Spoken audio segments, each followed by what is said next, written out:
It's very difficult to know how to prepare for an ayahuasca ceremony because you're really trying to prepare for something that you can't be prepared for. Nunca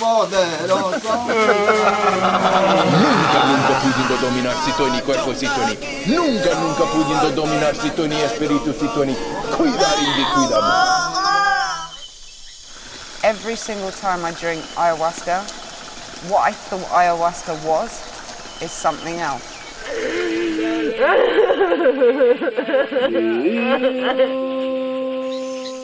The ayahuasca ceremony for me is the most beautiful experience I've ever had. And things became lighter, and things became beautiful, and I started ascending.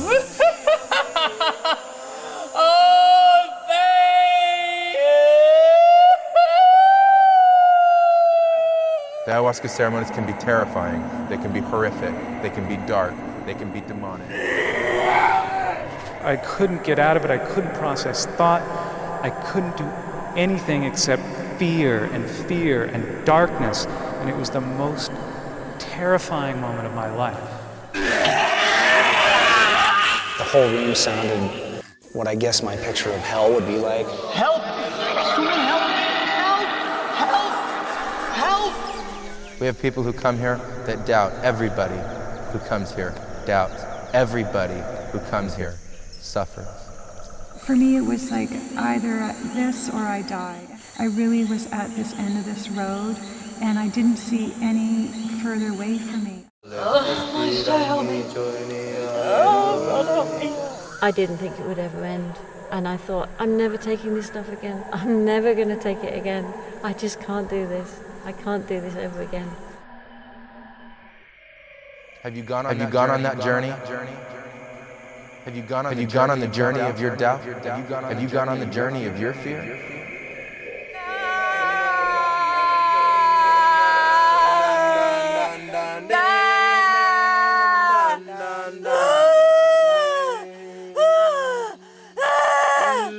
I'm not scared of you anymore. Go away. Go away. Get out of me. Get out of me now.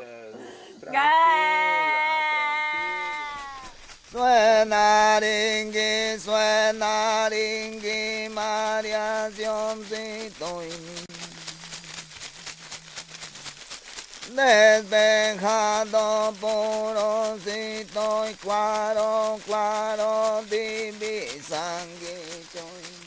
Mundo enterito y mi.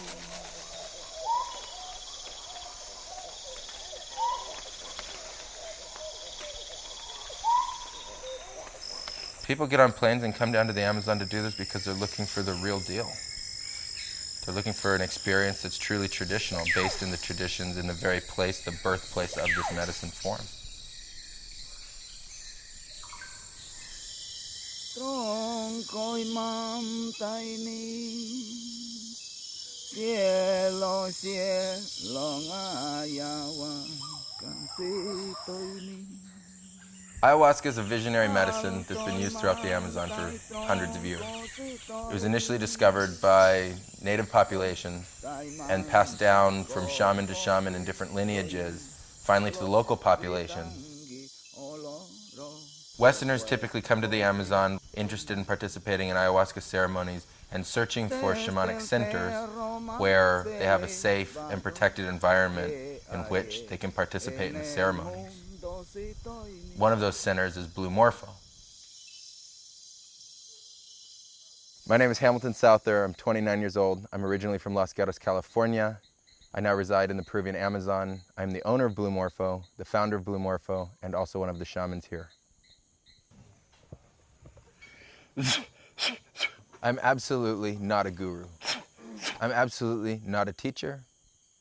I'm absolutely not a monk. I'm not a priest. The only title I accept is Maestro Ayahuasquero Palero Sananguero. That is a specialist of ayahuasca, the Amazonian trees, and sanango, another kind of medicinal plant. I accept that title because it is a title that is given based on collective experience and current practice. When I was 22 years old, I came into a place in my life where I felt that I had lacked direction and I didn't really know what was happening. I reached a place that was incredibly emotionally difficult for me. It was filled with a lot of pain and turmoil. It was filled with a lot of anger about the past, a lot of resentment about different experiences that I had had in my past. And I headed to California to move back with my mom for a period of time to help repair a relationship that I had with her that had become more difficult during my university years. It was through that period of time that, as I was working on that relationship with my mom and also finding my direction, that I came to a place that was really one of my darkest moments. I had finally decided that the life that I had been living wasn't something that I was interested in continuing. And so I'm standing in my mother's kitchen and I'm complaining again about all the same things that I always complained about. And she says to me, you know, I'm tired of hearing you complain about the same things. If you don't want your life anymore, just give it back to spirit. I thought to myself, that's the dumbest thing I've ever heard. Like, give it back to spirit. What spirit? I didn't believe in spirits. I didn't believe in spirituality. I didn't believe in anything. And so she says to me, well, if you don't believe in spirit, nothing's going to happen. So give it back. And so I did. I turned to the wall and just started screaming, I give it back. I give it back. I give back my life. I give it all back, spirit, if this is what it is. I don't want to do it anymore. I don't know how to do this. If this is the best that I can do, I'm doing a terrible job at it. I give it back, I give it back, I give it back. And I was screaming, you know, I was just screaming at the top of my lungs. If you're out there, if there's anything out there, help me, help me. After that, there were no clap of thunder or lightning bolts or really anything. But I had one of the first honest moments, a moment without thought, a moment without ego, a moment without personality.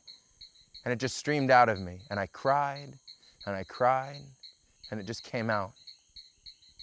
Then nothing else happened. Everything continued as normal. Until it was either that night or the night after, the spirits came for me. When they came for me, it was the first time I'd ever had an interaction with spirits. And not only did they come for me, they stayed. From that day on, I could see them inside ordinary reality, outside ordinary reality. They were with me all the time. Within a very short period of time, about 2 months, 2.5 months, I had learned how to be able to put myself into trance at will to be able to speak with them and communicate with them. And they told me that I would be heading to Peru, where I would find within 90 days a prophesized apprenticeship. It was in September of 2001 that I left for my first journey to Peru.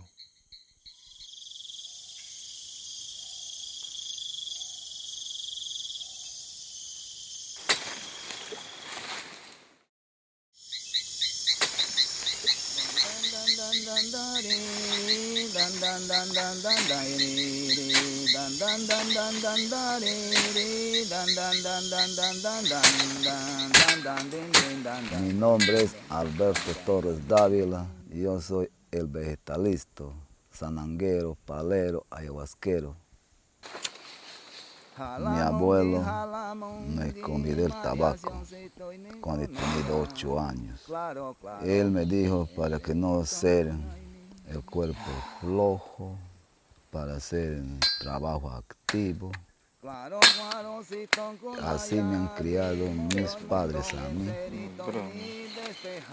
Entonces, de ahí tomamos el ayahuasca.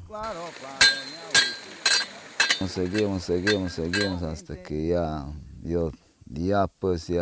sabía ya curar mancharitos, airaditos, algunos cutipaditos, menos todavía hechizados. Cuando ya he tenido los 17 años, ahí sí me he arriesgado ya a curar porque ya me creía ser un poquito más o menos, no tanto, pero sí, acostadiado de mi abuelo, ya de mi padre.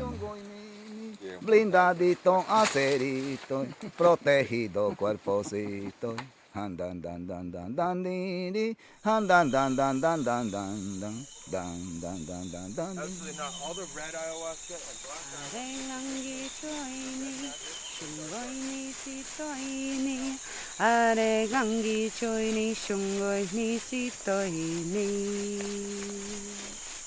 This is Alberto Torres Davila. He is the master shaman that took me under his wing and started teaching me 5 years ago.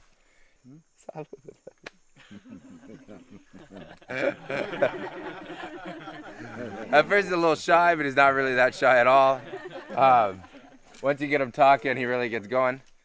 There are lots and lots of different kinds of shamans in Peru. The word shaman doesn't really mean very much. I think the best thing that we can maybe say it means is a kind of spiritual worker, or a person that practices a certain kind of natural medicine, but with a spiritual foundation or a spiritual basis. So here you find shamans that are usually named after the kinds of medicinal plants they specialize in. So in this case, Alberto is considered to be an ayahuasquero, shaman who specializes in ayahuasca, palero, shaman who specializes in the medicinal trees, and also sananguero, shaman who specializes in sanango. So an ayahuasquero is going to typically make their plant, or their group of ayahuasca with 4 plants. The plants that they'll usually use, the vine of ayahuasca, they'll use the leaves of the chacruna tree, which provide vision. They're going to use mapacho, jungle tobacco. That's called Nicotina rustica. It's different than the tobacco that's in American cigarettes or pipe tobacco. And possibly the leaves of toé, which is a kind of brugmansia similar to datura. They're going to utilize the barks of the tree as part of their ayahuasca preparation. Now the rationale behind that is that they will bring and merge the spirit of the trees into the ayahuasca. Okay, everyone move out the way. Keep your distance. It is not to provide visionary properties to the ayahuasca in terms of a biochemical reaction, but rather a spiritual merging of the medicinal tree spirits that are held within the bark into the actual ayahuasca. So that when the liquid ayahuasca you have it will contain not only the ayahuasca medicine spirits, it will also contain the tree medicine spirits as well. And that liquid ayahuasca that you drink will be liquid spirit. So all of the green vines that are growing up on these trees are all ayahuasca. This is a mixture of cielo ayahuasca and calalampa ayahuasca. What's important is that these are the 2 kinds of ayahuasca that create energetic ascension, which is what allows for personal transformation, personal growth, learning, and or healing.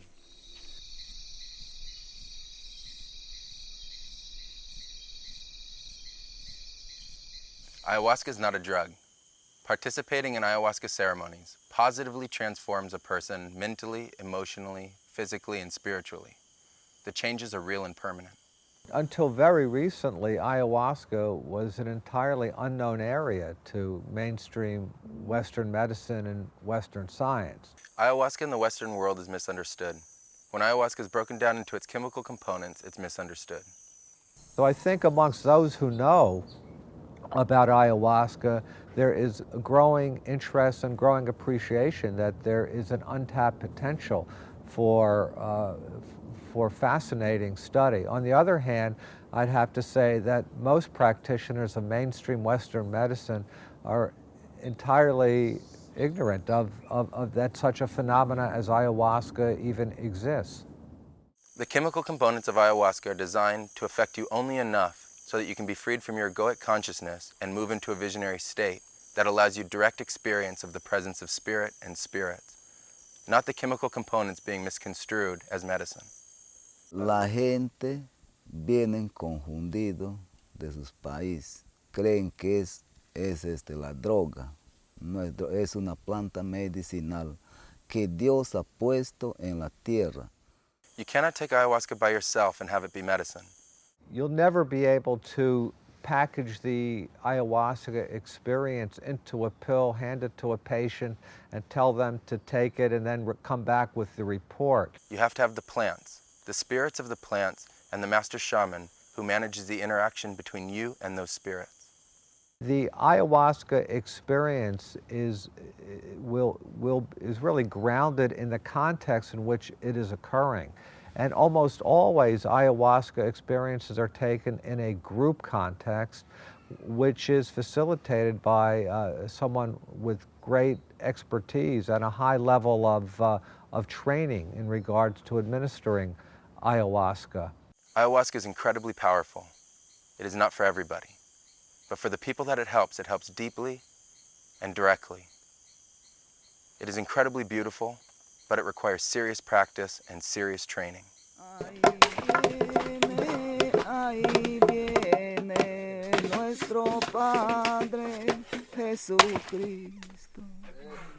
My name's Mark. I'm from Birmingham in England. I'm 32 years of age. I suppose the last time I had any sort of normal semblance of a life was I was working as a computer programmer down in London, just living with some friends in a shared flat. And I left that job back in 2004 to go travelling around Latin America. I was kind of just drifting along in life. The work was fine, it was well paid, I was reasonably happy, but you know, it was just like something missing, something not quite right. I was never depressed, but I was never really happy, and I thought, you know, something not quite, there's a bit more to life that I don't quite get. And I had no idea what it was, but I knew I couldn't just stay in the job I was doing. I needed to do something else, which is why I went travelling. Came across Blue Morpho, did a week-long trip with them, and things have never been the same since. Okay, so right now, we're starting the process of layering the pots with the different kinds of plants that we have collected. So the very first thing Don Alberto is doing is they blow tobacco smoke into the pots to smudge the pots, to purify the pot, and to create an environment to now receive the plants. My name is Sonia Embry, and I'm 40 years old. I was born and raised in Ottawa, Canada, and I currently live in Vancouver, Canada, where I work at the University of British Columbia, and I coordinate a program of undergraduate research for students. I come to Blue Morpho in order to heal. I was severely sexually abused as a child. I first heard about ayahuasca about 4 years ago and was very interested in that because I knew I had traumatic memories to relive and release. It provides the spiritual medicine, protection, as well as mariación. Mariación are the visionary effects of ayahuasca. For me, it was like either this or I die. And I mean, I would never commit suicide, but that's how I felt. Like I really was at this end of this road, and I didn't see any further way for me. I felt like I'd tried everything, like my PhD in psychology, and I read tons of books about sexual abuse, child sexual abuse, therapy. I just felt like I had exhausted all possibilities. We're going to blow smoke into the pots again. Then we are going to start placing the first layer of chacruna. Remember that chacruna is the leaf that provides the vision to ayahuasca. I did have somebody tell me, you know, that not to get my hopes up too much in case it didn't work in the way that I hoped, but I did not have any skepticism at all. I really felt, in my heart, I knew that this was going to help me. The smoke is blown over the ayahuasca. It is then placed in the pot. Jacob from Las Vegas. I'm a carpenter out there in Vegas. I've been living in Vegas probably about 11 years. And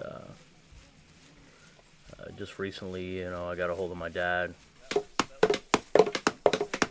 And, you know, we've been talking about coming down here. What made you decide to come down here? A lot of different things. It was things I was going through in my life at the time. Really just with family and my work. Being a nobody to me and not providing good for my kids is probably my worst fear on a daily basis. Like, it really scares me. I didn't really know what I could do to make myself better or to just better myself. I was kind of looking for any kind of out I could, or just to kind of get the load off my shoulders or get that weight that was just pressing down on me. I couldn't do anything, couldn't go anywhere. The pots are then compacted. They are not stirred. They are compacted very, very tightly into the pot. You know, me and my dad were talking about it. We were talking about Blue Morpho, you know, and I researched it online and got to reading about it and just interested me. And something kind of drew me here. As we work with these energies and we learn to transcend our fear of them, we will become stronger. Any skepticism toward what you're about to go through? Yeah, quite a bit. Quite a bit. You know, when he talks about the spirit realm and all this energy and everything like that, it's real Greek to me. My name's Debs and I live in Brighton in England, and I'm 37 years old. I work as a consultant. I do that's basically a 9-to-5 office job. Nothing out of the ordinary in terms of my day-to-day life. I'm single. I live on my own, and I consider myself a fairly independent person. But I've become more adventurous as the years have gone by, and that's why I've ended up back here in the Amazon jungle, just 5 months after the first time that I was here. In the last 3 years of my life, I've become more aware of the spiritual aspect of my being, and Blue Morpho is one more step on that path of spirituality. I wasn't a spiritual person when I was younger. I was pretty much like I imagine everybody was, brought up in a Christian family, but no real sense of God and divinity. I would have considered myself an atheist. And it's only very recently in my life, in the last 3 or 4 years, that I've become more aware that what we consider the material world is not all there is. And I've started to question my purpose, the purpose of my life and the reason why I'm here. And as part of that, I became aware that, you know, there is something beyond what we experience in the day-to-day. Ayahuasca is a path of opposites. If you are experiencing fear, you need love. Limpia monge medicina, limpia monge medicina, limpia monge medicina, limpia monge medicina, na na na na na. My name is Nikolai Ordal, and I am 26 years old, soon to be 27. I'm from the Twin Cities of Minneapolis, St. Paul, Minnesota, where it's very, very cold in the winter. And for work, to make a living, I work for a nonprofit agency doing PR, computer stuff, web design, editorial work. And on a passionate note, I make music and do a lot of self-study and some writing. And for the past 2 years, I've been coming down here to the Amazon to work with ayahuasca and the plant spirits.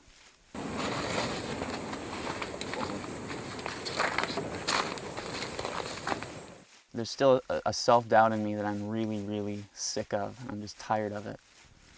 And I want it to go, and I want it to go.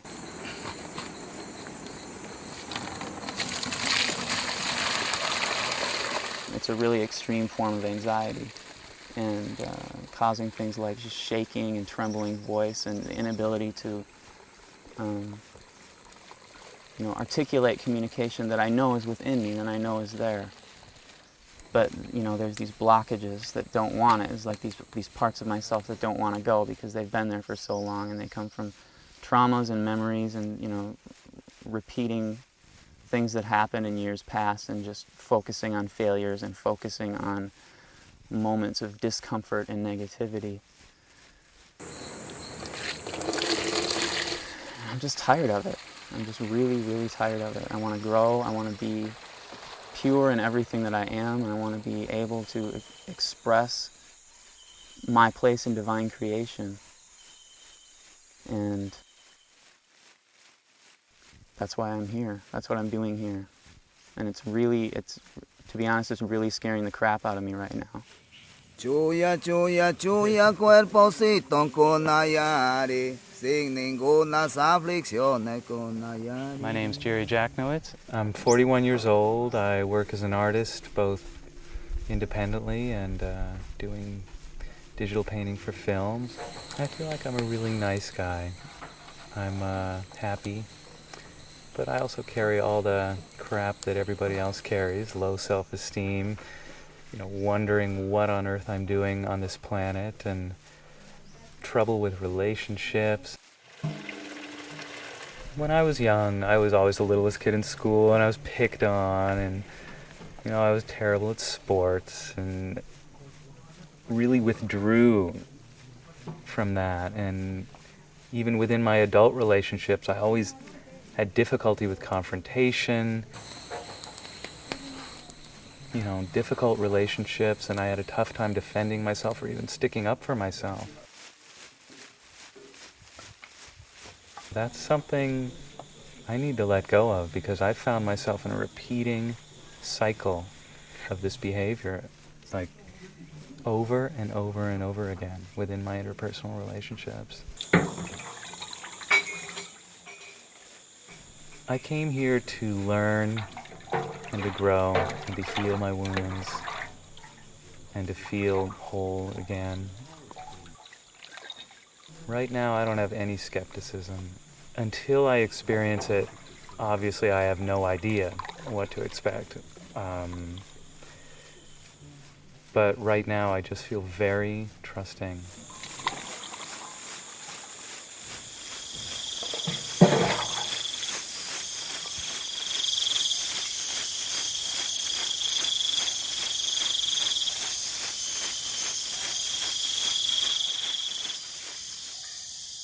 So the spirits come along and they say to me, you have to go into the jungle and you're going to drink ayahuasca. So I went into the jungle, I found a shaman, and I drank ayahuasca. And during that first ceremony, I found my apprenticeship.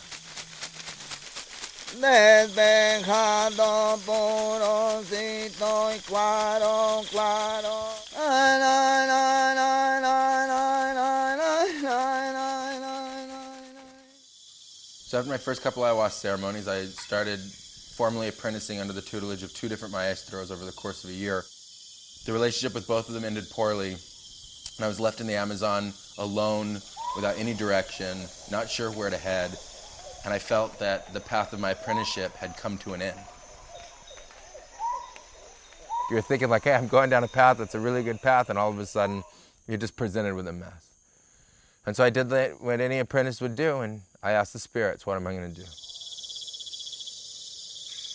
And they said to me to go back out to the jungle to be able to find Alberto, who I'd already met previously, and I had participated in 2 ayahuasca ceremonies with him. I said, find Alberto, and ask him if he will be your master shaman. And so that's what I did. I went into the jungle and I asked him. And he didn't tell me the answer the first day. He told me the next day. Y la gente decía, ¿cómo? ¿Por qué le vas a enseñar a un americano? Él llega a aprender, él te va a dar una patada al culo, va a llevar la medicina de acá a su tierra. Yo le dije que no. Yo me voy, le digo, yo tengo esa conciencia limpia, ese corazón bueno de enseñarle. Como también caiga el que me caiga, le voy a enseñar y va a ser maestro. That night he consulted with his guides, with the spirits that he works with.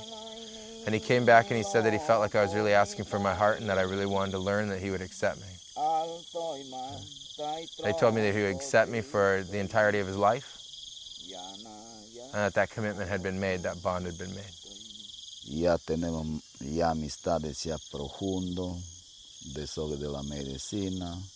Hemos hecho un pacto de aprendizaje hasta el día de la muerte. During that period of time, every single ceremony was learning. Every single ceremony was something new. Every single ceremony was just amazing. It was what I always wanted ayahuasca to be. It's what I always thought apprenticeship could be like. It was loyalty unlike anything I'd ever experienced before. And it was through that relationship that we were able to develop our own pacts of medicine. Alberto made that pact with me, and I made that pact with Alberto. That we'd stand by each other and we would help each other until the very end of our lives. Pura, pura medicina, pura, pura luz divina. Protegido cuerpo Sitoni. Nunca, nunca pudiendo dominar Sitoni, cuerpo Sitoni. Nunca, nunca pudiendo dominar Sitoni, espíritu Sitoni. Cuida ringi, cuida mongi.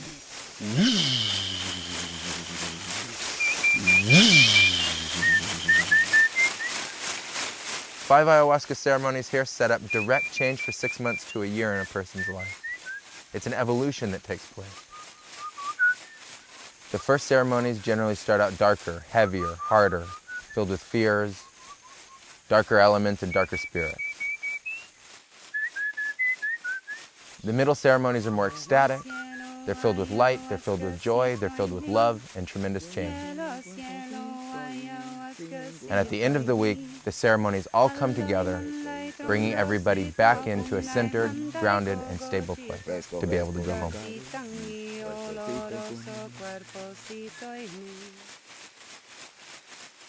Ayahuasca ceremonies take place in the dark because light is afflicting to the eyes. It is traditional to drink ayahuasca at night. It is considered a time of spirit. It's the time when spirits walk, and it's what allows greater vision and concentration of those spirits.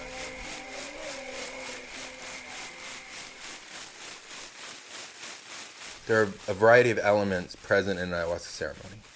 There's the liquid ayahuasca that's actually drunk in the ceremony, the presence of the shamans, the Icaros, which is a sacred system of communication between the spirits and the shamans, Shacapas, which are the leaf rattles and instruments that are played during the ayahuasca ceremony, Mariacion, which is the total visionary effects of the ayahuasca, the visions themselves. There's the purge, which is the release of any kind of energy during the ayahuasca ceremony, which could be either physical or spiritual in nature. And finally, the resolution of the ceremony. This is an evolutionary process where every element of the experience is necessary to create transformation.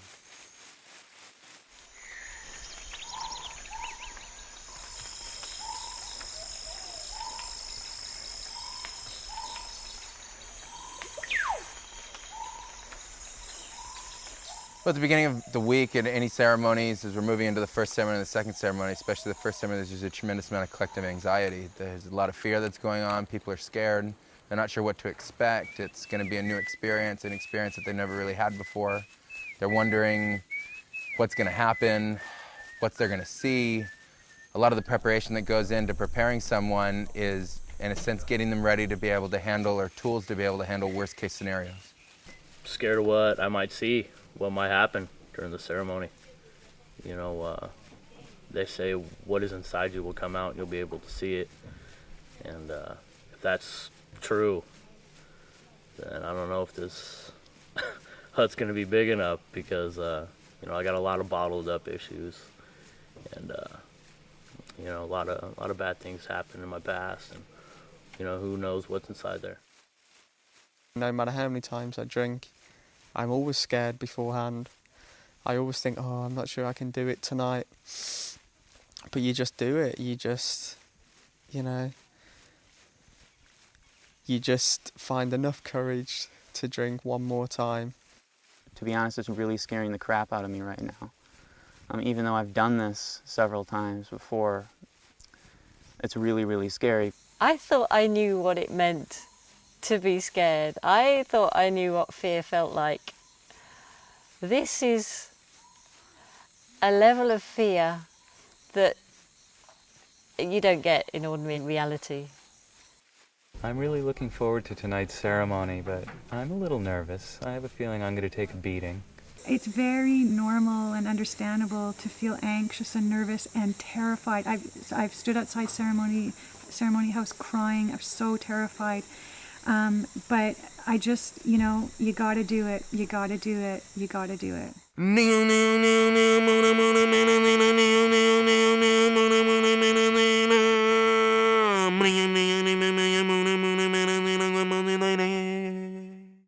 The ayahuasca ceremony for me is the most beautiful experience I've ever had. The ayahuasca ceremony is something that is so sacred, it is birthed from pure love from the insides of our hearts. We give our entire lives to it. We call to all the spirits of light, to the four winds, the north, south, east, and west. Salud. Salud. Salud. Salud. Muy rico.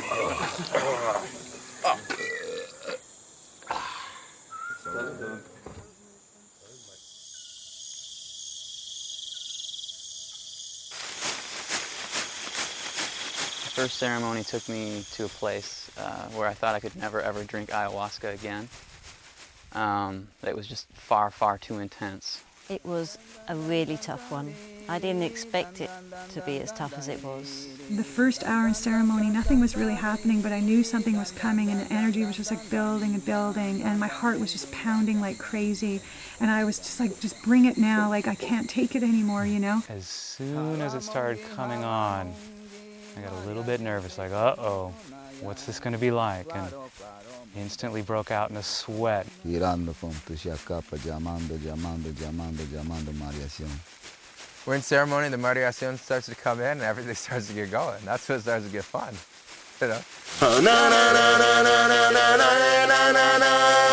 This time I think I just went, woo, it's time for the ride, and it just, and that was it. And then I was in it. The energies start to build, and the energies are getting stronger, and the energies are being straightened, and the heart center is coming forth, and it's starting to open, and the presence of the spirits are coming, and divinity's present, and light's present, and medicine's present, and spirits are present. En la ceremonia se ve espíritus buenos, espíritus malos. And the demonic elements start to come forth, and they start to come out of everybody, and the cross energy is being released, and people are throwing up, and it starts to build and build and build. It's starting to come up, and I can feel this power, this energy.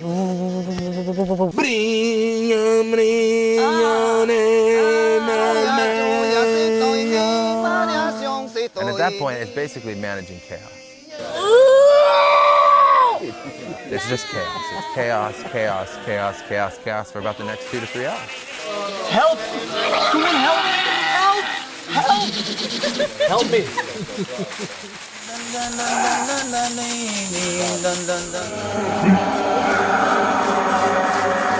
I've seen a lot of crazy images, a lot of bad images. Thought for a while I couldn't handle it mentally. You know, it's hard because it brings you face to face with your deepest fears, all your sadness, all your anger, all your fears. Get it If out! you can't release it, look within yourself to find what is still holding on to it. You have to face them, and you have to, you know, you have to get rid of them. You have to overcome them, purge them from your body. I'm kneeling up and I'm trying to purge, and I'm over my bowl, and I'm making it, and I know I'm getting louder and louder as this is happening. It almost took me to the point of screaming out, and I thought, if it's going to be like this the whole time, this is going to be so hard. And I asked what I needed to do, and it said, go to the bathroom. I was pretty nervous on what I was gonna see, you know. And maybe that had to do with, you know, my ceremony being kind of terrifying, you know, just because I was terrified going into it. There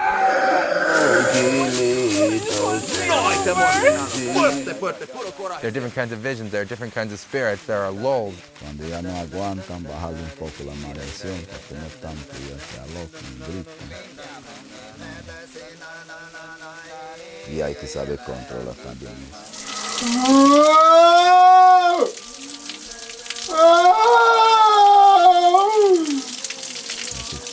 Bájalo, si no, a la ducha, que se duche para que baje esa calentura, le baje un poco, ¿no? Con agua a la cabeza, bueno. There are times when it peaks and it gets stronger. And you build it, and you work the akaras, and you're working the shakapa, and you're building an ecstatic state. You're building a state where all of a sudden you're going to feel amazing.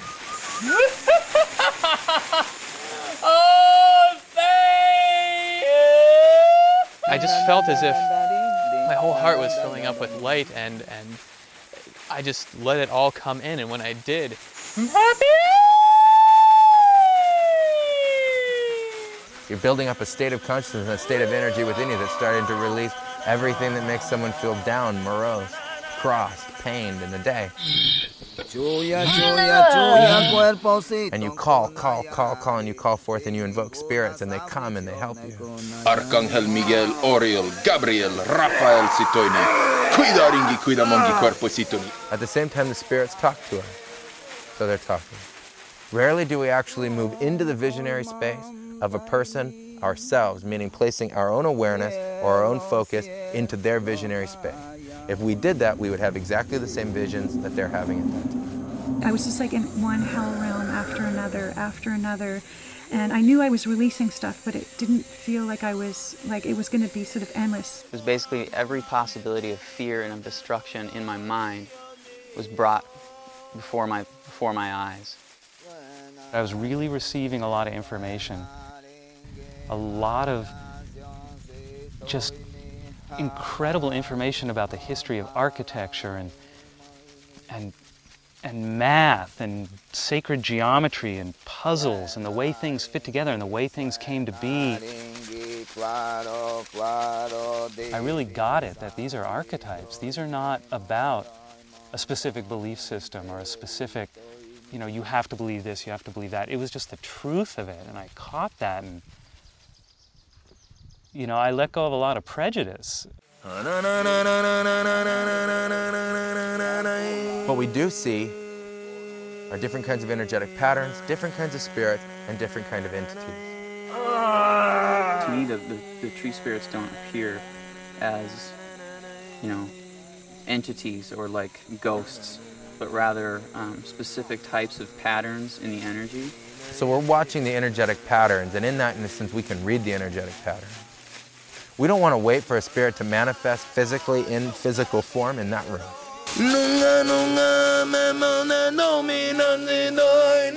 If that's a demonic element, you're going to have a demonic element physically manifested in that room. That's not a good idea.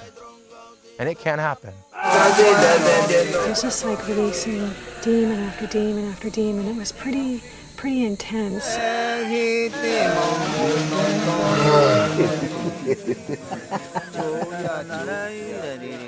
And so we're working with the energetic pattern of it. We're seeing it. We're seeing it coalesce. We're seeing it come out of somebody's body. We're seeing the essence of its energy without it being a physical object. Okay? And we're dispelling that energy before it ever even manifests. So the energies are being purged. We're seeing them come out of the person, and we're releasing them. Felt like I got some things out. Things that were deep inside me. So as that energy is starting to come down, the spirits tell us when we've done, in a sense, enough work for that night.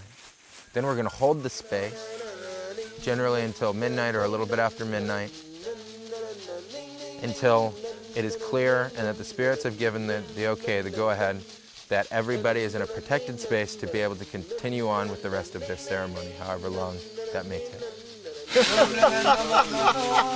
As the ceremony's coming to an end, it's a period of time of levity. It's a period of time of joy. It's a period of time to be able to release, the tension that had been built up through going through something that could have been chaotic or difficult or just intense. A lot of laughing, a lot of screaming, in a good way though. It's a period of time that, we tell different kinds of jokes, we're laughing, we're having fun. A lot of people are releasing physically still, there might be someone in the bathroom making some noise, that always gets a good laugh, someone up front.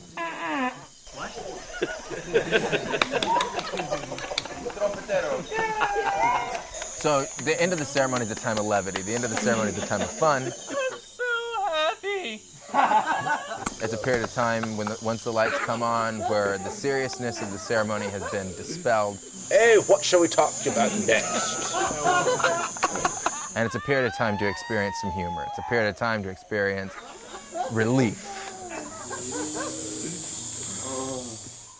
Yeah, that was my first ceremony, and it was full on. It was really full on, and I've got to go back in there tonight and do it all again.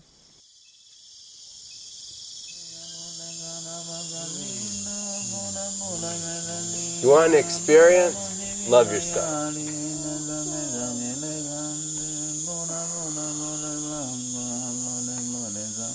You want to transform?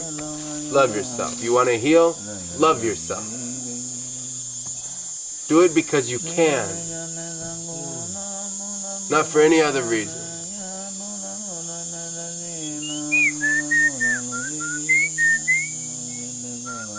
The moment you love yourself, the moment you will be healed. I've always been afraid.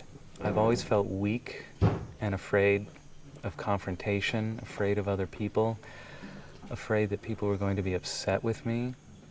And as a result, I've avoided a lot of direct interaction with a lot of people. I felt like something is holding me and crushing me and holding me back, and something inside.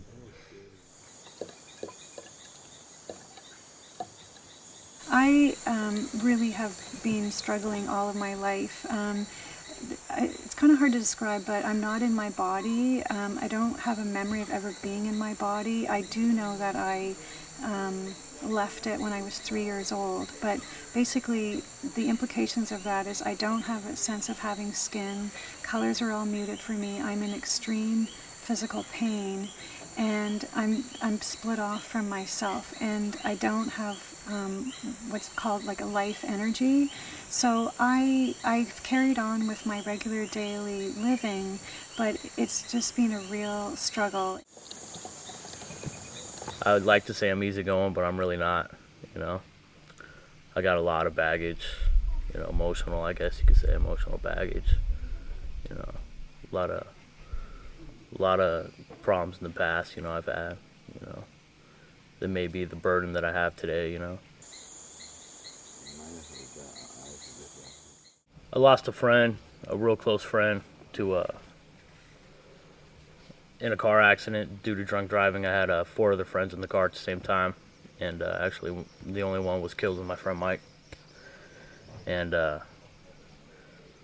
everything was kind of just, it wasn't great before that, but everything just seemed different after he died. Friends, family, just the whole vibe around, you know, the group of friends. And I don't know, it just seems weird. Everything after that just started to decline. My social life, you know, and my work, with my kids, with my family, with my girls, with my ex-girlfriend. Just kind of everything, just kind of, you know, downward spiral. You know. What's that, Mimi? This is a mixture of alcantha, male garlic and white onion, which we use to protect our bodies. Cielo, cielo, ayahuasca, pote, pote, María, claro, claro. Domina, pote, pote, cuerpocito, pote, pote, espíritu, I consider myself healthy as a person, but I think you know, I carry around a lot of negativity, a lot of negative emotion, like we all do at some time in our lives, and that's something that I want to deal with, and this gives me the opportunity to do that. And if I don't do it now, it will only come back. The summer before my first semester at the University of Minnesota, I was sent to basically this neoconservative boot camp for 3 weeks, where they basically just blasted us in a room 8 hours a day with liberals are taking over the world, liberals are taking over the media, communism is taking over the world, homosexuals are spreading disease. And we were just inundated and pounded with this stuff for 3 weeks. And I was told, you know, the school that you're going to is one of the most liberal in the country, and so you need this ammunition to be able to withstand that assault and to be able to come out of it sane. I was very, very confident and very, very expressed all throughout my childhood up to that point, and even through that point, even more so. I was like rampant in lecture halls, you know, debating professors in front of hundreds of people.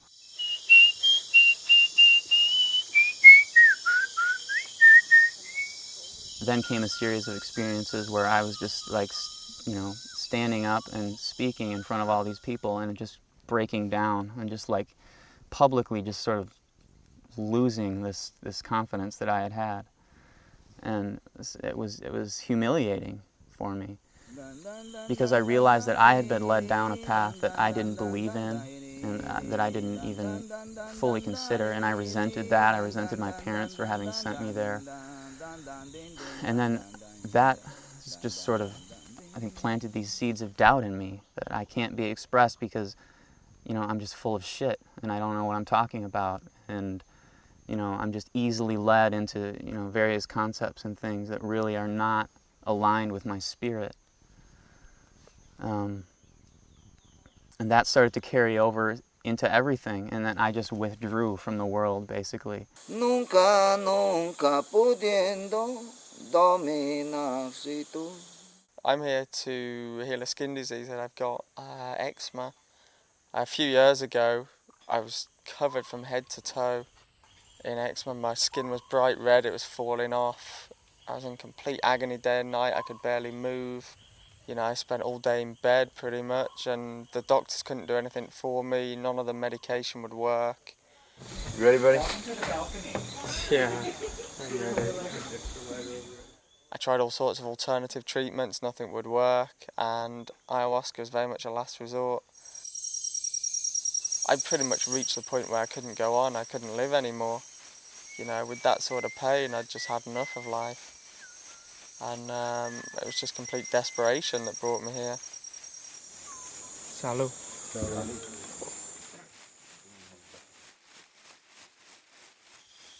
We think about everything. It is only in your thoughts that you find right and wrong. It is only in your thoughts that you find good and bad. It is only in your thoughts that you experience duality. The problems are in your mind. Everything is in your mind. Open the mind so that motion can change the way you think, so you may have a new experience of yourself and the world in which you live.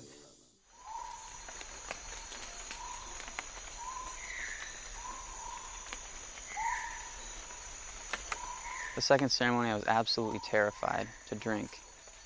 I went into it just with a very, very high level of fear. Going into the second ceremony, I already knew that I wasn't going to die, because I didn't in the first one, so I felt really comfortable about that. I didn't know exactly what was coming, but I was crying a lot beforehand. I did not want to come into the ceremonial house, and I was just like, you have to do it, you have to, just one foot in front of the other.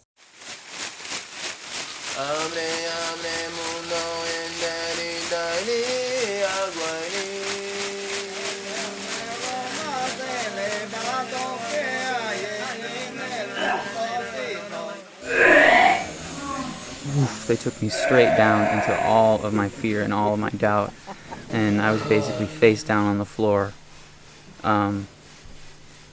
begging.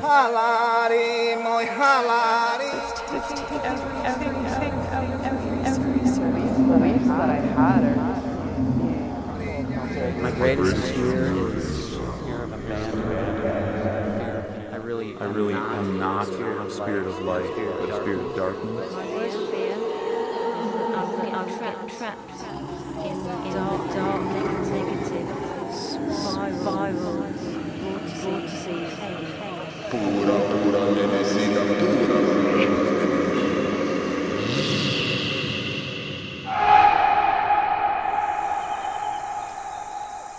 If I have to put a face on fear, it's being alone and being abandoned. You know, I fear other people's judgment still. I fear other people's judgment of us. I fear their negative judgment that they'll put onto us, rightfully or not rightfully, their own fears, and then judge us negatively for it.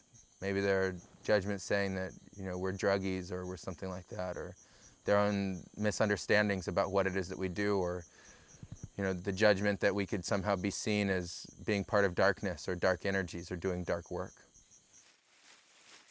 If you get fear, the ayahuasca is not giving you fear. The ayahuasca is trying to relieve you of your fear. So let it go. Release it. I always remember, you know, being scared of anything and everything growing up in the world.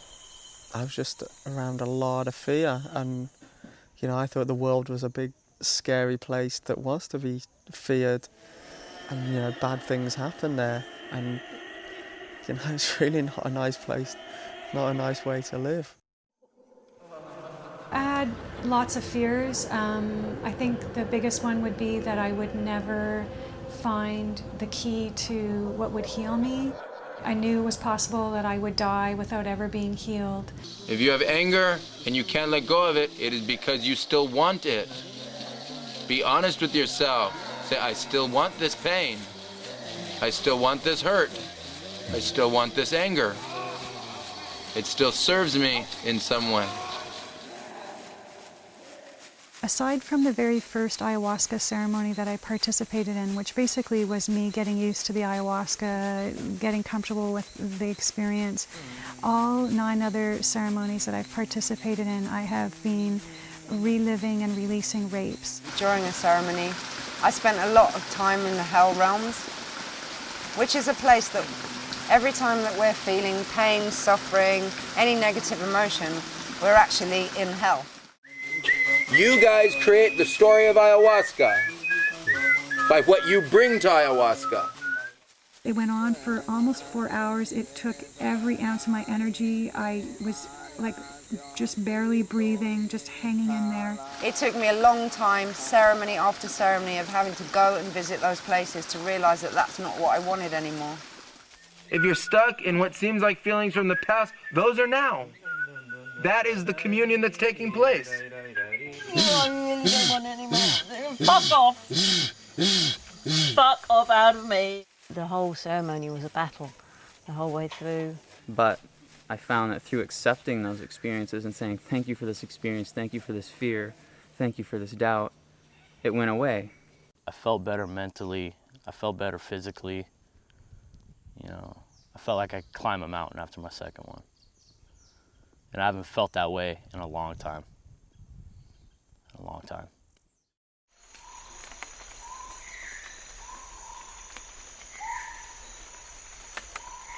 The Western world doesn't believe in a vision, they believe in hallucinations. They call it a hallucinogen. A vision is based in something that is real. I would contend that the exact definition, conventional definition of hallucinogen as a compound that induces a false perception of reality may be questioned. Ayahuasca is a visionary medicine. The visions that we have in ayahuasca are real. They are not hallucinations. They are based in a common, understood reality held by shamans that have trained and practiced this kind of shamanic medicine. I'd say these are fascinating visionary substances, and although the terminology employed in modern medicine is hallucinogen, I would not take that from the standpoint that these are false perceptions. In fact, if one looks at the etymology of the word hallucinogen, going back to the ancient Greek, it derives from the word hallucinare, which translates out as mind wandering, mind traveling, mind journeying. People think there are hallucinations in ayahuasca. There are not. There's no such thing as a hallucination in ayahuasca. Hallucinations are not based in reality. They're not based in anything real. They're not comparable. The visions that people have in ayahuasca ceremonies are. People see the same things. They connect to the same spirits. A vision is something that is based in reality, only it is governed by different rules and different laws than the physical world. It's a matter of semantics, but it's important to take note of the fact that the people who are most experienced with ayahuasca speak quite passionately that the experience they undergo during their ayahuasca visions is not a false perception. Rather, there is a truth which often goes much deeper and has a much stronger grounding in reality than day-to-day conventional truth.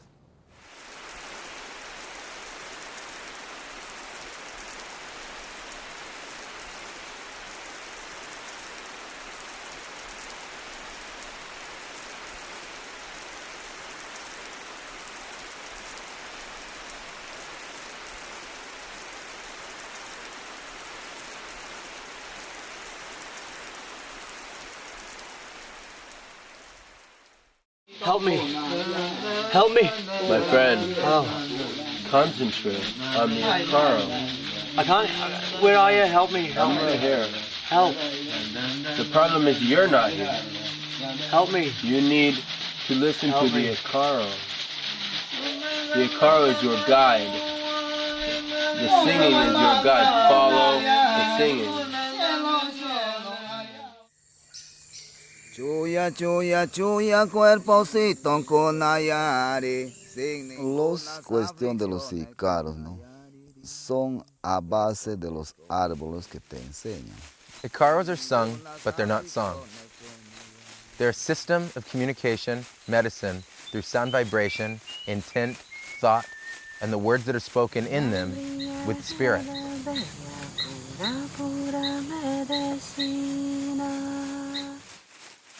They're there to guide and direct the spirit of the people participating in the ceremony, and to provide guardianship and guiding through the entire ceremony.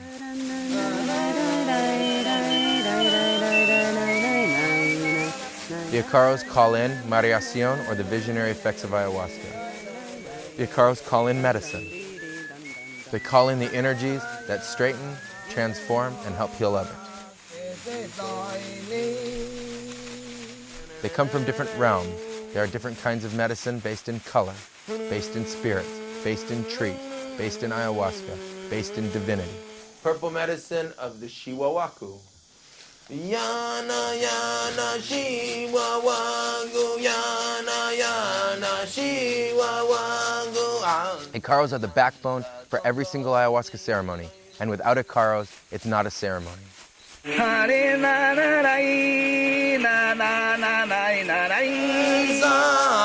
The shaman is directing the entire ceremony with the use of the Icaro.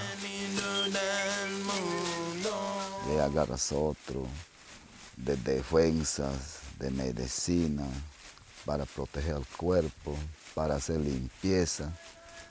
Hay diferentes Icaros para limpieza, para defensa, de todo, porque él te enseña de todo.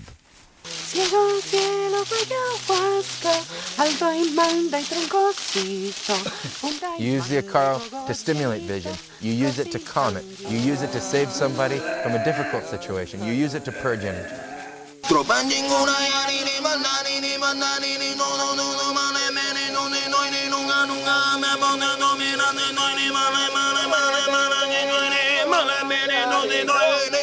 The Icaro guides, it links everybody together. It creates a unified force of energy that swirls within the ceremony, that is palpable, it's visual. You can see them with your eyes in ceremony. Llamo fuerte, fuerte, espíritu en mí. Penetrangi choini, todo shungoinito. When you receive an Icaro, you know it, it's inside you, and they reside within your body, alive. They come out of you in ceremony. They sing themselves. The spirits of the medicine inside your physical body sing them, and they teach you how to use them to be able to use Icaro medicine to be able to guide and direct that ceremony. Icaros are the most important part in the practice of an ayahuasca ceremony.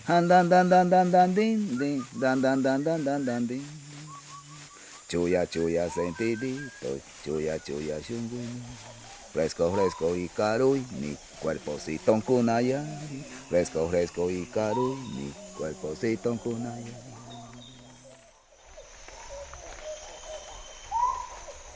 Do you want to fix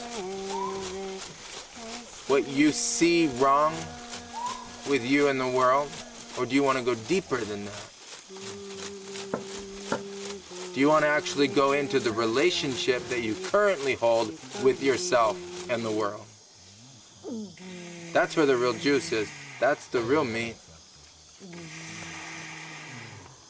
Most people aren't ready to look at that yet. They don't want to, and if they did, Pandora's box would open and their whole life would change.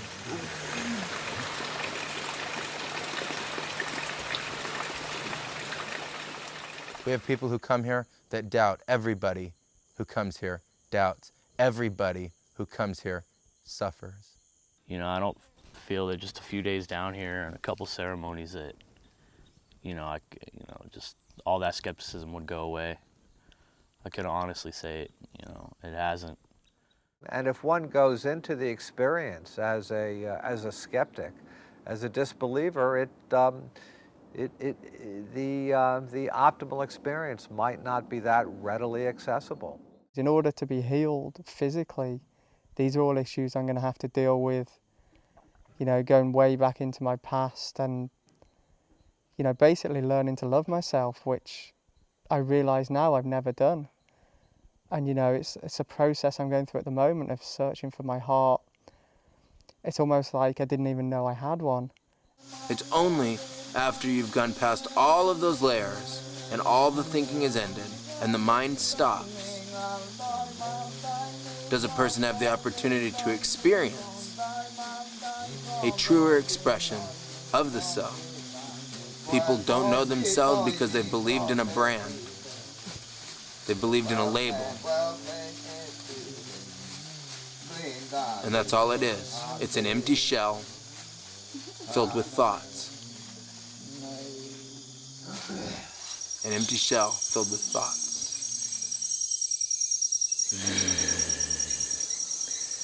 So you guys ready? Yeah. Is anybody not ready? Me.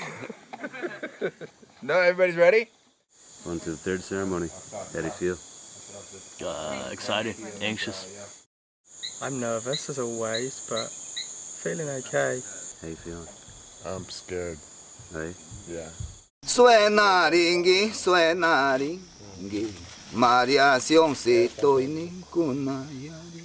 The last one, the Mariación, did not come on for a while, and at one point I leaned over to Luco and said, I'm not feeling very Mariato, and he just laughed, and in about 5 minutes, the whole ceremonial house was just absolutely illuminated. It was like it had turned into a galaxy.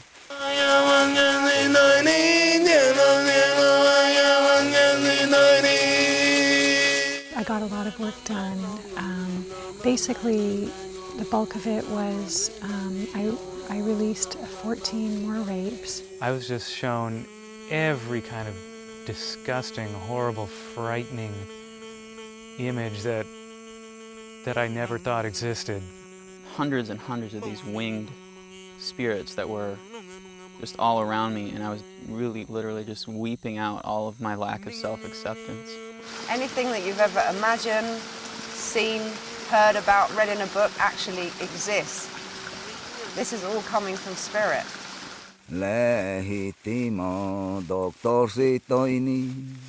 After working through these demons, I then actually purged the devil, Lucifer, and this other demon called Multichar. I don't know who that is or what that means, but so that was really good. I felt a lot lighter. The last one, I really found what I was looking for down here. I really felt complete, what I was looking for, and I felt really good.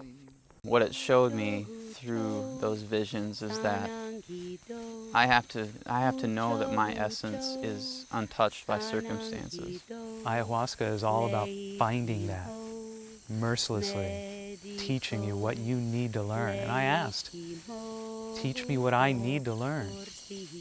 And through all that ugliness, I was also shown all the times I'd ever hurt anybody in my past and got to see it from their perspective. I got to see everything about myself that I didn't like, things I regret, things I was ashamed of, things that I didn't even know existed. Really, really distant memories all came up. That which we ally ourselves with is what we experience. Spirits express their nature, not an egoic concept, just their nature, just what is. When you ally with spirits that are based in love and kindness and joy, you experience love, kindness, and joy. When you ally with spirits that are negative, painful, create hurt, you get negativity, pain, and hurt. Today's a hard day for me. I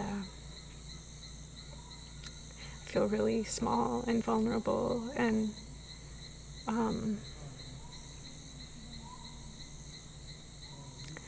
feel like the reality of it all is really sinking in at a deeper level.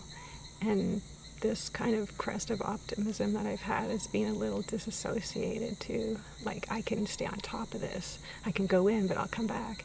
And now I'm like being pulled into me, and the full reality is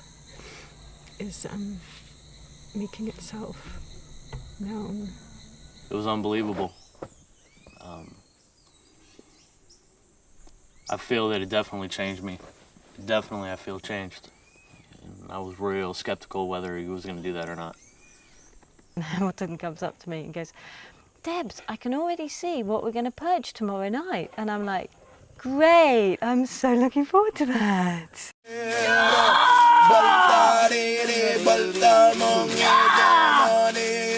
Purging is the release of crossed, negative, or demonic dark energy.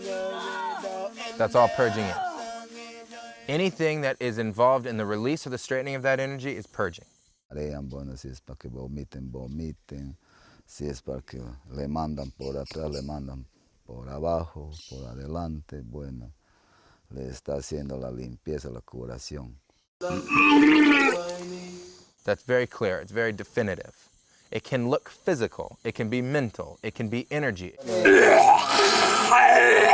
Some people purge really loud. Some people purge quieter. Some people don't throw up at all. Other people find that they manage it through breathing. Other people find that they manage it through shaking, sweating. All of those different experiences are different kinds of purging. All of those experiences are the release and the straightening of cross-demonic, dark, conflicted, negative, or afflicting energy.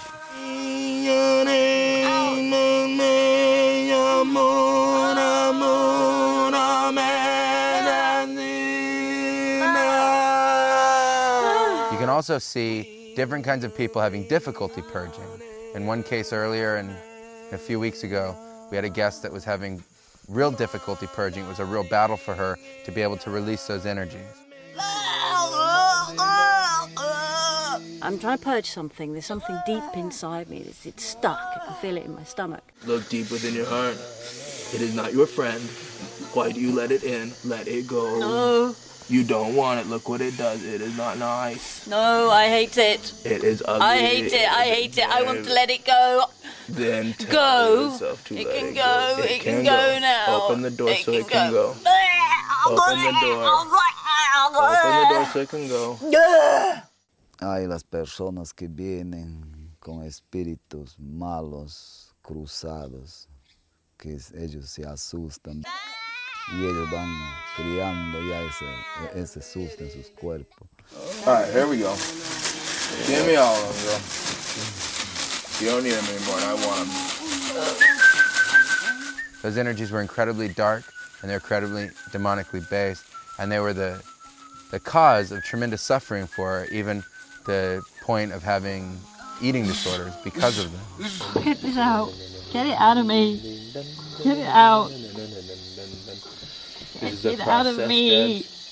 I don't want it anymore. Get it out. Good, little by little. Get it out. We will, little by little. I'll be candid and admit that I have an addiction. I've had an eating disorder for over 20 years, and it causes me to self-harm. And my body's traumatized because of that.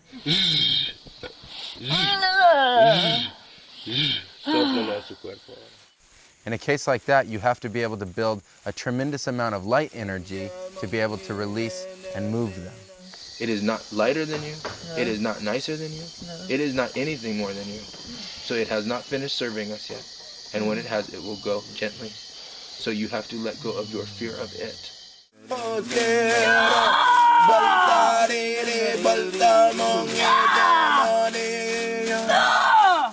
That addiction has become so much a part of my identity that I can't imagine living without it. I don't know what it is to be without it. Oh, I'm not scared of you anymore. Go away. Go away. Get out of me. After that, there'll be certain energies that will be too strong, too embedded, and too rooted to be able to release in that nature. And so you have to learn to release them by opening the heart and allowing love to unify, and through that force, release the dark energies. Dad, remember love, girl. Remember love. Yeah. Remember love. That is with love we're gonna take this out.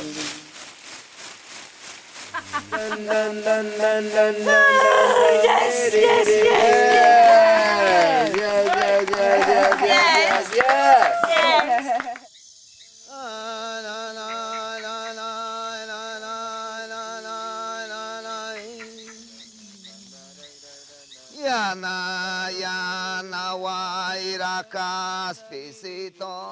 After the third ceremony, which was so hard and such a challenge, I thought for sure the fourth ceremony was going to be easy and love and light, because I thought I was strong enough to pull that out of myself and go back there. I was wrong.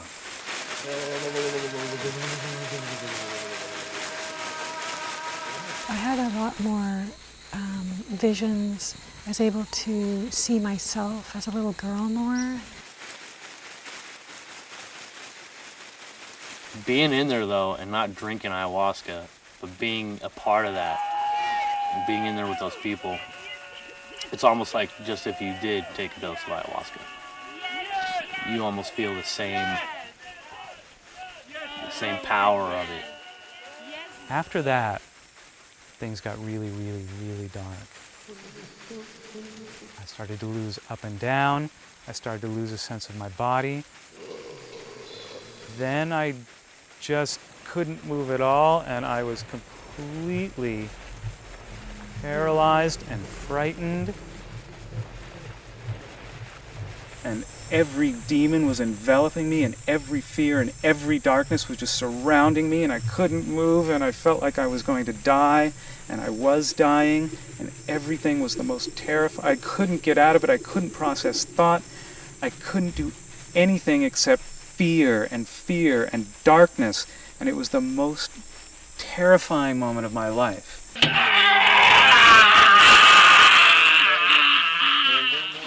What you feel in an ayahuasca ceremony is real. It's not hallucination. It's not a trip. It's not, some fantasy. You're feeling it in its rawness, and you're feeling the true power of it. Oh God, it's right here. And it can be overwhelming because it is, it's often so strong, so powerful. I became schizophrenic. I was insane. I reached total insanity. Nothing could process, nothing could get me out. Everything was so overwhelming that I just didn't exist, except in a state of total despair, total fear. Just all these fears. It's like I just lived them again.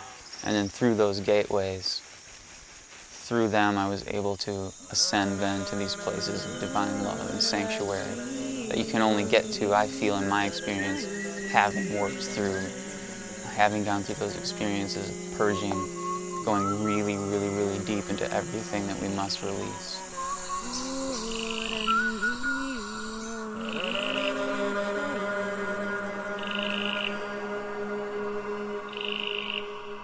And for the next 2 hours, I had some really nice reintegrating moments with my body.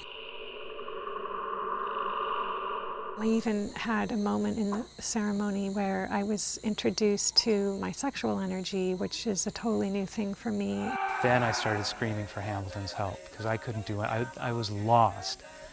I just started screaming for him to help me, and he came over and he helped me. He came over and he told me he'd put a special Icaro in my drink that night, that he told me I wanted to see infinity, I wanted to meet the infinite, I wanted to meet God. Well, now you're going to.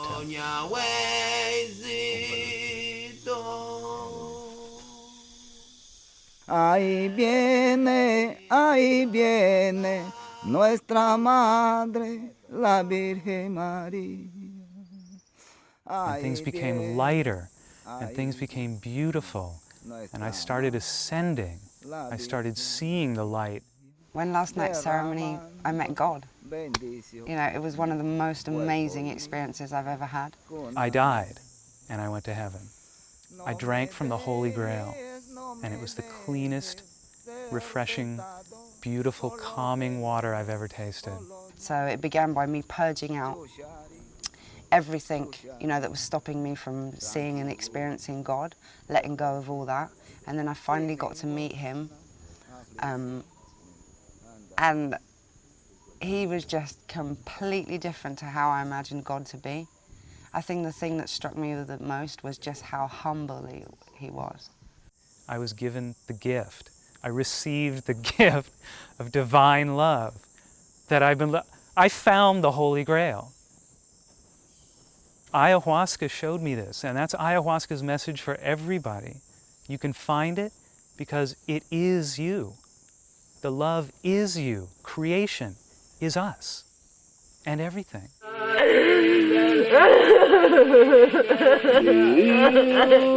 You know, I ended up like crying my eyes out because he showed me how in every step of my life, through every trauma that I'd been through, that he'd actually been there the whole time. And all the times that I was hating myself and not loving myself, that he'd been loving me. You know, he told me that I was, you know, a perfect daughter, that everything I thought, felt, every single action was perfect. You know, and that, you know, I'd never done anything wrong, ever. And just showed me just completely how just compassionate and non-judgmental he is and unconditionally loving and completely humble at the same time. And I just cried because it's like all my life I've been, you know, searching for that kind of like love. And then last night I felt it from God and it was just the most amazing thing ever. And, you know, he was just telling me how I'm always safe and that he's always protecting me every single step of the way. And I really felt it. I really felt it. And it was like all of a sudden, all this fear just like melted away. It's like everything's okay. Everything always has been okay. No matter what trauma I've been through in my life, I'm still here to tell the tale, you know? I'm actually okay. There is only one conclusion to all of this work. It is love. It is the only thing that brings conclusion. There is only one conclusion to the path of enlightenment. It is love. There's only one conclusion to the path of spiritual growth. It is love. There's only one conclusion to the path of spirituality. It is love. There's only one conclusion to the path of healing. It is love.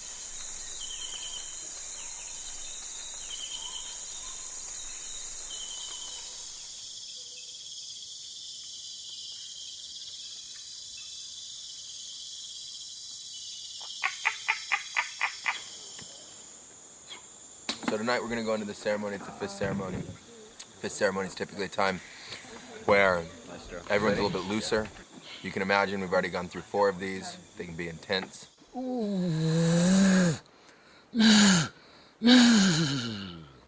3/4 of the way through the ceremony, we're going to start giving bendiados. We give bendiados to everybody. It's for the purpose of putting arcanas or protected spirits onto them. These are spirits that will go with them for the rest of their lives. Spirits that will work with them. They're like spirit guides. They're also guardian spirits. They're going to keep them safe and protected. They're going to make sure that they stay in their body and that when they go home, they're going to be okay. And then afterwards, hopefully, we'll have deserved finally a little levity after slugging through the deep cesspool of dark energy that we've gone through this week.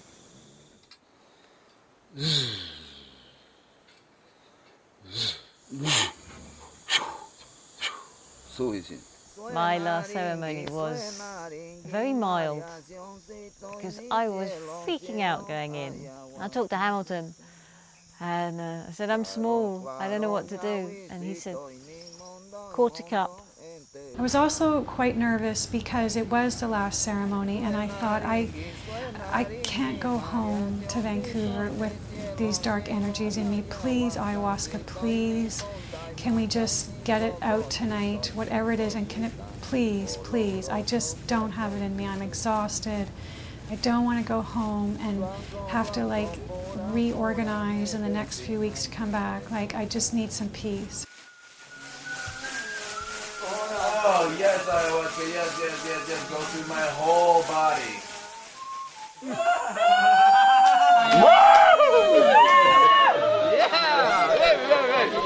Here we go. Limpia, limpia, sentimiento, limpia, Thank you, limpia, ayahuasca. Thank you, ayahuasca. Thank you, ayahuasca. Thank you, ayahuasca.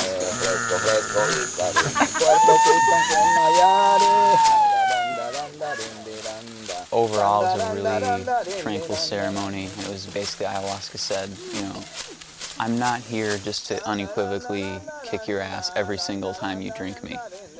It was almost, in a sense, a reward, saying, you know, you worked really hard, now just enjoy this ceremony. Right now, I feel like I've dealt with my fears. I don't have any feelings of fears or regrets or anything now. I feel really clean. Say yes, I'm free from you. Yay! I don't have to live here anymore.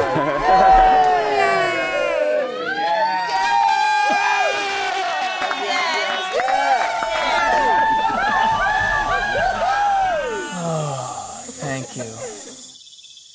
Ah, everybody take a big deep breath. Ah. Remember that you have a body. Now we will begin our venteadas. Yellow, yellow, mama, yari. I think the more you drink ayahuasca, the more life changes, the more you realise everything you thought life was isn't true. I think if you stay here long enough, it will completely destroy everything you ever thought life was, everything you ever thought you were. Hey, hey. You know I'm not who I thought I was. I don't know who I am yet, I'm still searching for that. But I'm not Mark, I'm not my body, I'm not my mind. You know, I'm not my ego.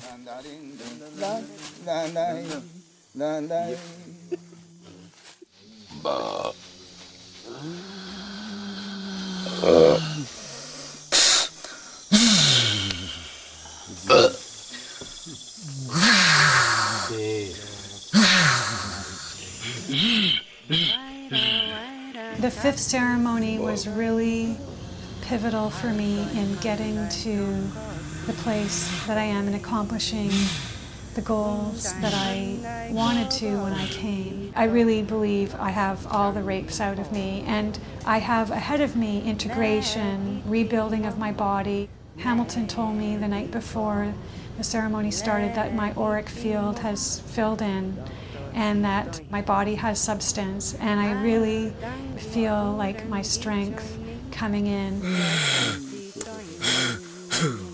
I felt great. I felt clean. I felt happy.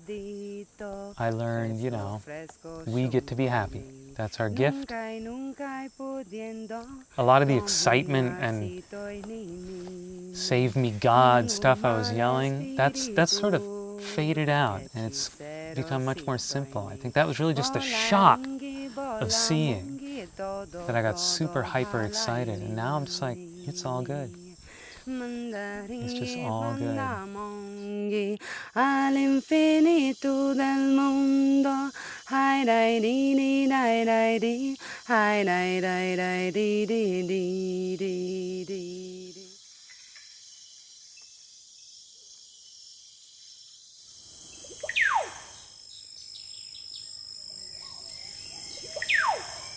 Hamilton and Don Alberto are two of the most important people that I've met in my life. I feel that way. It's absolutely amazing that there are people out here that dedicate their lives to helping others and sharing. The power of the medicine, the changes that I see in people week to week, incredible changes.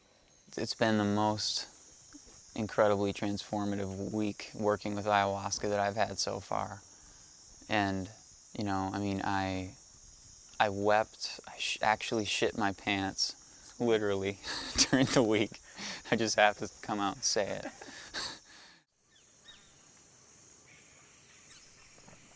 Hamilton and Don Alberto, for me, have saved my life. I feel so blessed to have met them. I feel absolute trust in them, which is rare for me, very rare. I respect them greatly. I feel very safe here. I don't believe there's anybody else in the world that could have helped me. I think these guys are the only people that have helped me and, you know, literally saved my life. And when I think about everything that had to happen for me to be here and to find this place at the right time, you know, it's absolutely inconceivable that it's coincidence. I've no doubt I was guided here. Wow. They have a certain power to them. I mean, when you talk to them, it's almost like they look right through you. You know, you can tell that they've been through a lot. I've got the tools, I've got the strength to go back into my life, and I feel so positive. I feel so positive about things now. Every structure that I had in my mind about how this life is and who I am is being broken down. Every time I can make a conclusion, that gets broken. And I find that this is something completely different to what I first believed. And it just gets better and better. I can't imagine not doing this again, even when it's hard. I love it. This comes from a country that has had this kind of healing for thousands of years, and I really open myself up to that and I learn as much as I can because I feel so grateful and feel that so hopeful that this kind of practice is always with us and doesn't die out.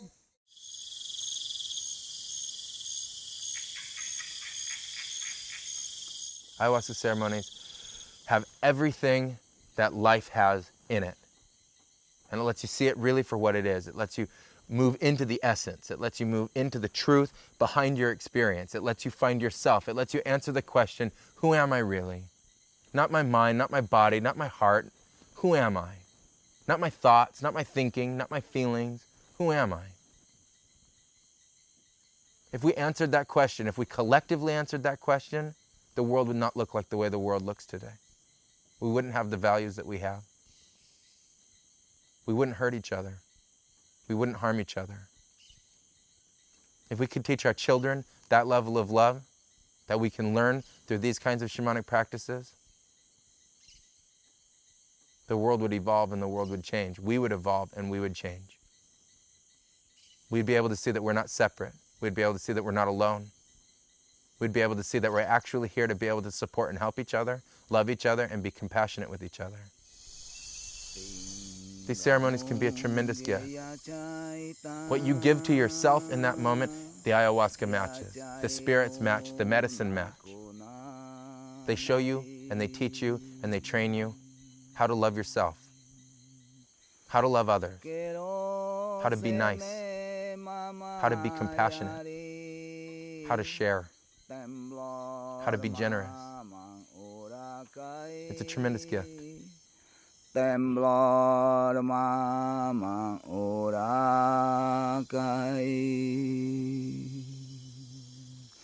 Cerro Mantana konanai Cerro Mantana konanai Cerro Mantana konanai